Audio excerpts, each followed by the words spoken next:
பரப்புரை உண்மையிலேயே நேர்மையாகவும் நியாயமாகவும் தான் நடந்து கொண்டிருக்கா? அறிவார்ந்த சொந்தங்கள், நீங்கள் புரிந்து கொள்ளுங்க. நீங்க தொடர்ந்து பார்த்து கொண்டே இருக்கிறீங்க. மக்களை பார்த்து வாக்கு கேட்டு அதன் மூலமாக நலத்திட்டங்களை எல்லாம் சொல்லி நாங்க வந்தா என்ன செய்வோம் அப்படின்னு பேசக்கூடிய ஒரு சூழல்ல தானே தேர்தல் இருக்கணும். நாங்க யாரை பார்த்து பேசுறது? எங்க ஆட்கள் இருக்காங்க? வீடுகள்ல இருக்கீங்களா? வயல்வெளிகள்ல இருக்கீங்களா? கடைகள்ல இருக்கிறீங்களா? கடை தெருக்கள்ல இருக்கிறீங்களா? எங்கேயும் இல்ல. திமுக காரர்களின் பட்டியல போய்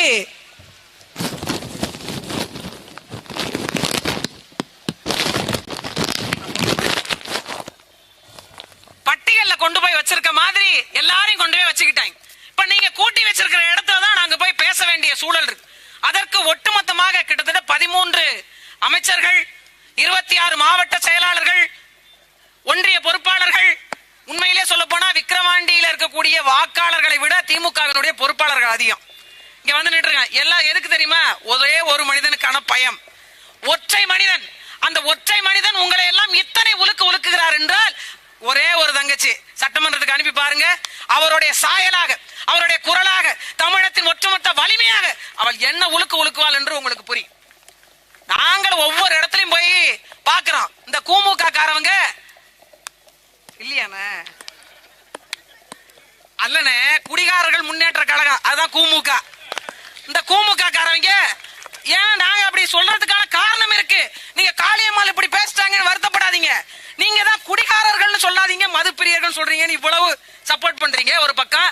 இன்னொரு பக்கம் குடிகாரர்களுக்கான ஆட்சி நடத்துவது போன்ற தீபாவளிக்கு கட்டிங்க. ஒரு பக்கம் கள்ளச்சாராயம். கள்ளச்சாராயத்துல கிக் இல்ல. இந்த வடிவேல் ஒரு படத்துல சொல்லுவாரு, 4 முள்ள அடிச்சிருக்கேன், சாணி மாதிரி சப்புன்னு கிடக்கு, ஏதாவது கலப்படம் கலந்து ஊத்துறியான்ற மாதிரி. அதற்கு ஒப்புதல் தெரிவிச்சிருக்கிறாரு ஐயா துரைமுருகன். நாங்க கொடுக்கிற சாராயத்துல கிக் இல்ல. எதை திறந்தாலும் சாராயத்தை பத்தி பேசுவது தான் இந்த கூமுக கட்சிக்காரர்களுடைய வேலை. அதனால்தான் இந்த குடிகாரர்கள் முன்னேற்ற கழகம் என்று புது பெயர் இன்னையில இருந்து சூட்டுறோம். அவங்களுக்கு நாம இன்னையில இருந்து வைக்கிறோம். ஏன்னா என்றைக்காவது மக்களை பத்தி சிந்திச்சது உண்டா? விவசாயிகளை பத்தி பேசியது உண்டா? ஒரு மணிப்பூர் கலவரத்தை வச்சு திமுக ஒரு மாநாடு போடுது. பெண்களுக்கு எதிரான பாலியல் வன்கொடுமையில இருந்து பாதுகாக்கின்ற மாநாடு. இதை கட்டி விட்டுட்டீங்க, ஒண்ணுமே கேட்கலங்க. கேட்கவே மாட்டேங்குது. ஒரு மாநாடு நடக்குது. அந்த மாநாடுல போய் பாத்தீங்க அப்படின்னா மாநாடு முடியறதுக்குள்ளேயே ஒரு அம்மா ஒரு குற்றச்சாட்டை வைக்கிறாங்க. கொஞ்ச நேரமா இவன் எடுப்பு பிடிச்சி கிள்ளிட்டே இருக்கிறாங்க. என்னன்னு கொஞ்சம் கேட்டு சொல்லுங்க. இவன் கூட எல்லாம் பக்கத்துல எப்படி நிக்கிறது? இதுதான் திராவிட முன்னேற்ற கழகம். இந்த கூமுக இருக்கு இல்லையா, இந்த கூமுகவினுடைய செயல்பாடு. பெண்களுக்கு இவர்கள் கொடுக்கிற மதிப்பு, மரியாதை. ஒரு இடத்துல போய் பேச போற அப்படின்னா திராணி இருந்தா நீ பேசு. உனக்கு தான் பேச ஆள் இல்ல, அதை வேற விடு. நீ தான் சிரிச்சு வந்தா சீனா தானு மேடையில பாட்டை போட்டு டான்ஸ் ஆட வைக்கிற குரூப்பா மாறிட்ட.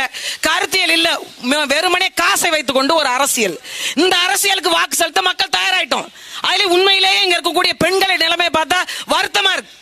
ஒரே ஒரு ஆள்கிட்ட எனக்கான வேலை கொடு, அரசியல் பங்கேற்பு கொடு, அதிகாரத்தை கொடு, மக்களுக்கான அடிப்படை வசதிகளை பூர்த்தி செய்து கொடு, எதுவும் கேட்கறது இல்ல. ஒரு சாராய வியாபாரி கூப்பிட்டாங்கன்னா அப்படியே அணிவகுத்து பின்னாடியே போறது. எதுக்கு போறீங்க? வாழ்க உதயசூரியன்றீங்க. இந்த உதயசூரியன் உங்களை வாழ வச்சது என்ன? ஐயா ஸ்டாலின் குடும்பம் எங்க இருக்கு? உங்க குடும்பம் எங்க இருக்கு? எது ஒன்றையாவது சிந்திச்சிருக்கோமா? பெண்களுக்கு எதிரான பாலியல் வன்கொடுமைகள் இந்த மண்ணில் குறைஞ்சிருக்கா? குடியினால ஏற்பட்ட குடும்ப வன்முறைகள் குறைஞ்சிருக்கா? அடிப்படை வசதிகளான சாலை சரி செய்யப்பட்டு கொடுத்திருக்கா? குடிநீர் வந்திருக்கா? என்ன கிடைச்சிருக்கு நமக்கு? எதற்காக இவர்களுக்கு வாக்கு செலுத்தணும்? 3 ஆண்டு காலம் மரியாதைக்குரிய ஐயா புகழேந்தி அவர்கள் விக்கிரவாண்டி மண்ணில் என்ன பாலாறும் தேனாரும் ஓட விட்டாரா? கடன் இல்லாத வாழ்க்கை வாழ விட்டாரா? என்ன நடந்துருச்சு? என்ன மாற்றம் வந்துருச்சு? மீண்டும் 2 ஆண்டு காலம் இவர்களுக்கு வாக்கு. ஒரு முறை சிந்திச்சு வாக்கு செலுத்துங்க. நாங்க என்ன கேட்கிறோம்? நான் ஓட்டுக்கு பணம் தர மாட்டேன், உனக்கு வேலை செய்ய நான் தயாரா இருக்கேன். இவ்வளவுதான் நாங்க சொல்றோம். மக்கள் வரி பணம் மக்களுக்கே செலவு செய்யப்படும். எங்களுக்கு தனித்தனியா வேண்டாங்க, மொத்தமா கொடுத்துருங்க. இந்த 10 நாள்ல வாங்கிடலான்னு பாக்குறீங்க. இந்த 10 நாள் கொடுக்கின்ற காசு உங்கள் பிள்ளைகளுடைய கல்வியை தரத்தை மேம்படுத்திடுமா? மருத்துவத்தை மேம்படுத்திடுமா? எதை தந்துவிடும்? 4 தெருவுக்கு இருக்கிற டாஸ்மார்க்கை இன்னும் 5 தெருக்களாக கூட்டும். அதை தவிர இவர்கள்ட்ட இருக்கிற திட்டம் என்ன? பெண்களுக்கு 1000 ரூபாய். இந்த 1000 ரூபாய் ஒரு நாளைக்கு 33 ரூபாய் வருதுங்க. இந்த 33 ரூபாய் வச்சு ஐயா ஸ்டாலினுடைய மனைவி குடும்பம் நடத்திடுவாரா? இது சோசியல் செக்யூரிட்டி ஸ்கீம், சமூக மேம்பாட்டு திட்டம் என்று பேசுறாங்க. எது சமூக மேம்பாடு?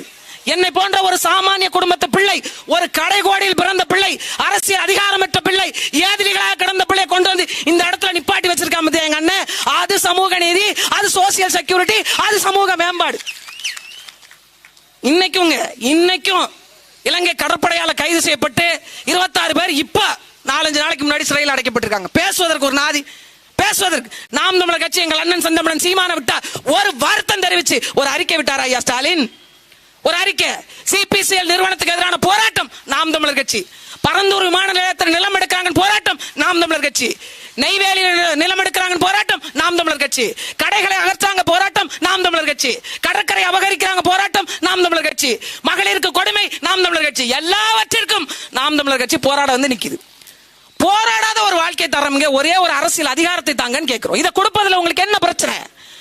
1000 ரூபாய் வாங்கிட்டு தான் ஓட்டு போட்டீங்க. என்ன மாறிடுச்சு வாழ்க்கை? 1000 ரூபாய் இருந்தா என்ன செஞ்சிரும்? 500 ரூபாய்க்கு ஒரு புடவை எடுக்கிறோம், 1000 ரூபாய்க்கு ஒரு புடவை எடுக்கிறோம், ஒரு தடவை துவைச்சா சாயம் போயிடுது. அவ்வளவுதானே 5 ஆண்டு கால வாழ்க்கை? அவ்வளவுதானே அரசியல் அதிகாரம்? அவ்வளவுதானே உங்களுக்கான பங்கேற்பு? நீங்கள் யார் என்றாவது புரிந்து கொள்ளுங்க. நீங்க பேசுறீங்க இந்த பகுதியில் சாதிய உணர்வுகள் அதிகம். ஒரு விபத்து ஏற்பட்டுச்சு, ஒரு மருத்துவமனைக்கு போறீங்க, நான் படையாச்சி, எனக்கு படையாச்சி ரத்தம் தான் வேணும், கேட்டதும் தானாம. அது என்னங்க அவசரம் வந்துட்டா மட்டும் எந்த ரத்தமா இருந்தாலும் கொடுங்கங்கிறீங்க? அப்ப கலப்பு ஏற்படாதா? அப்ப சாதி தெரியாதா? அப்போ அது மதம் தெரியாதா? ஏன் மனிதனுடைய தேவைக்கு இவை எவையுமே தேவையில்லை, அவ்வளவுதானே. அதைத்தான் நாங்க சொல்றோம், அரசியல் என்பது மனிதனுடைய தேவை. அதனால்தான் சாதியை கடந்து வாங்க, தமிழராக ஒரு குடை இங்கே நில்லுங்க என்று பேசுறோம். சின்ன சின்ன பிள்ளைகளுக்கெல்லாம் ஒரு டிஷர்ட்டை மாட்டி விடுறாங்க, நான் அவன் வெறியன், நீ இவன் வெறியன். நீ தமிழனுக்கு வெறியனாயிரு முதல்ல, நீ தமிழனாயிரு முதல்ல. வரும்போது பாக்குற ஒரு வண்டியில சிஎஸ்கே வெறியன் எழுதியிருக்கு. ஆமாண்ண, உண்மையாவே சிஎஸ்கே வெறியன். எதில் வெறி கொண்டு நிக்கணும்? நீங்க உன் இனம் அழிகிறது, உன் மொழி அழிகிறது, உன் அரசியல் அதிகாரம் பறிவாகிறது. நீங்க என்ன சாதி பார்த்து ஓட்டு போட்டுட்டீங்களா? நான் பறையருக்கு ஓட்டு போட மாட்டேன், வன்னியருக்கு ஓட்டு போட மாட்டேன், பறையர். நான் செட்டியாருக்கு ஓட்டு போட மாட்டேன், முதலியார். யாரு நினைச்சா ஐயா ஸ்டாலின் ஓட்டு போட்டீங்க? யாரு நினைச்சு ஓட்டு போட்டீங்க? நாங்க எங்க ஆளுகளுக்கு மட்டும் தான் ஓட்டு போடுவோம். உங்க ஆளுகளா அவரு? எதற்கு அவருக்கு வாக்கு? அது முதலமைச்சர் இருக்கிறதுலே உச்சபட்ச பதவி தமிழ்நாட்டில். எப்படி கொடுத்தீங்க? உங்கள் சாதிக்காரரும் கொடுத்தீங்களா? உங்கள் மதத்துக்காரரும் கொடுத்தீங்களா? வந்தவன் போனவங்க கையில நாட்டை கொடுத்துட்டு உங்கள் வீட்டு பிள்ளைகளை தெருவில் வச்சு கத்த வச்சிருக்கீங்க. இதுதான் உங்களுடைய அரசியல் அதிகாரமா? உங்களுடைய பங்கேற்பா? நாங்கள் இங்க பேசுவது எதற்காக தெரியுமா? உங்களுக்கும் சேத்துமான அரசியல், நீங்கள் இழந்த அரசியலை மீட்டு தருவதற்கான பிள்ளையா தான் இந்த இடத்துல நாங்க நிக்கிறோம். கொஞ்சம் முற்று நோக்குங்க, கவனிங்க எங்களை. நாங்க என்ன பேசுறோமாவது பாருங்க. ஆனா கள்ள கொண்டி அடிக்க வரீங்க, சேர தூக்கிட்டு அடிக்க வரீங்க, சுகர் பேஷண்ட் வந்து பிபி பேஷண்ட் வந்து நீங்களே இதெல்லாம் பண்ணீங்கன்னா நாங்கள் பிரபாகரனின் பிள்ளைகள்.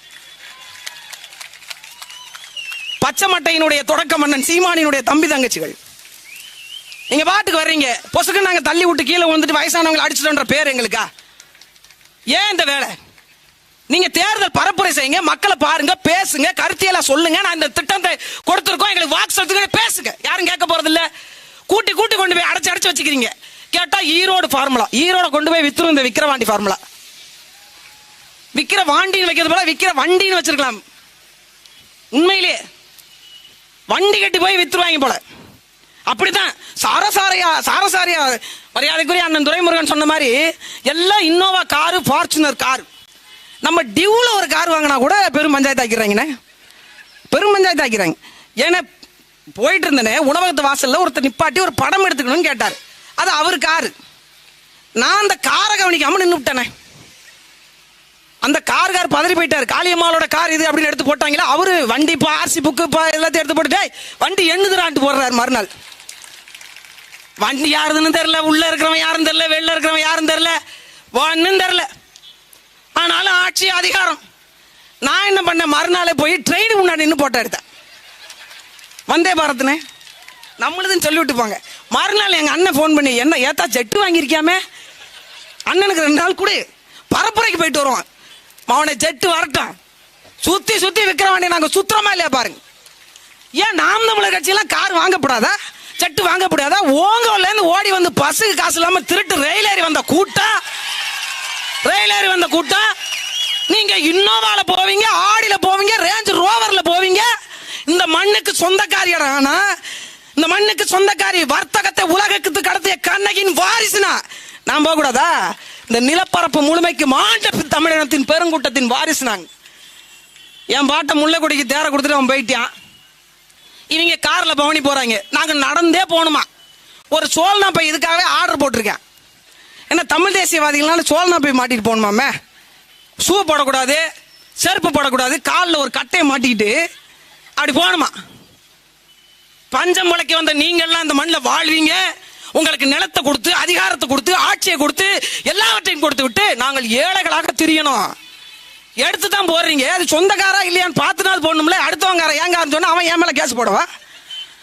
அதுல ஒருத்தர் எழுதுறாரு, சக்தி மசாலாவில் இருந்து காளியம்மாளுக்கு மாதம் தோறும் 2 கோடி ரூபாய் வருமானம் வருது. அவன் சம்பாதிக்கிறதே அவ்வளவுதான் இருக்கும் போல. 2 கோடி ரூபாய். ஏதாச்சும் ஒரு கோடியை கொடுங்கப்பா. தெரு கோடியில நிக்கிறானா? ஏதாச்சும் ஒரு கோடியை கொடுங்க. விமர்சனங்களை அள்ளி வீசினீங்க. ஆனாலும் நாங்கள் மக்கள் களத்துல நிக்கிறோம். என்ன காரணம் தெரியுமா? எங்கள் மக்கள், நாங்கள் மட்டும்தான் இந்த நிலத்தை காப்பாற்ற முடியும். 1000 ஆண்டுகளுக்கு பிறகு தமிழனுடைய வரலாற்றை தடுத்து விட முடியும், மறைத்து விட முடியும் என்று கங்கணம் கட்டி கொண்டு திரிந்த ஆரியர்களுக்கும் திராவிடர்களுக்கும் மிகப்பெரிய புலியின் சொப்பனமாக அதே புலிக்கொடியை 1000 ஆண்டுகளுக்கு பிறகு இதே மண்ணில் ஒருவன் பறக்க விட்டிருக்கிறான் என்றால் தமிழனுடைய அறம் வாழ்வாங்கு வாழும். அந்த தமிழனுடைய அறத்தை தமிழ்நாட்டு ஆட்சி அதிகாரத்தையும் பார்க்க வேண்டும் என்றால் எங்கள் அண்ணன் செந்தமிழன் சீமான் அதிகாரத்தில் அமர வேண்டும். அதனுடைய சாம்பிளாக, அதனுடைய மாடலாக, ட்ரைலராக என் தங்கச்சி அபிநயாவுக்கு மைக்கு சின்னத்துல வாக்கு செலுத்துங்க. வாக்கு பெட்டியில 2வது இடத்துல இருக்கு, ரெட்டல் அடிக்கல. அதனால ரெட்டையில இருக்கக்கூடிய 2வது பொத்தான ஒரு அழுத்திட்டு வாங்க. வேலை செய்தா வேணாலும் பாருங்களேன். தேர்தல் ஆணையம் ஏதாச்சும் பண்ணி வச்சிருப்பான். இந்த மைக்கு வந்து ஒழுங்கா வேலை செய்தா அப்படி ஒரு டச் பண்ணி பாருங்க. இது அமுக்குனா நம்ம பேசுறது கேட்குமானாவது பாருங்களேன்.